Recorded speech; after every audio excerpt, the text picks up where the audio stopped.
ఎన్ని అపవాది దాడులు ఈ సంవత్సరం అంతా, ప్రతి దాడిలో మనల్ని కప్పుతూ భద్రపరుస్తూ క్షేమముగా బయటికి తీసుకొచ్చిన దేవునికి స్తుతులు తెలియజేస్తారు.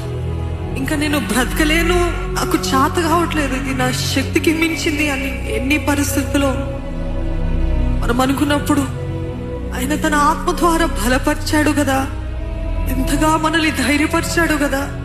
లేదు, నువ్వు చావకూడదు, నువ్వు సజీవుడిగా ఉండి ఆయన కార్యాలు వివరించాలని మనల్ని బ్రతికింపజేశాడు కదా దేవుడు. ఈరోజు ఈ బ్రతుకు మనకు ఉందంటే అది ఆయన ఇచ్చిన కృపనే.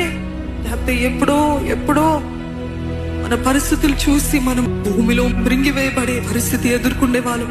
ఒకసారి ఈ సంవత్సరం అంతా ఎన్ని తెగుళ్ళుండి, ఎంత కీడు నుండి, ఎన్ని బాధలుండి, ఎన్ని సమస్యలుండి ఆయన విడిపించాడో జ్ఞాపకం చేసుకుందామా. యేసయ్యా నీకు వందనాలయ్యా, యేసయ్యా నీకు వందనాలయ్యా. కంటి పాపగా నన్ను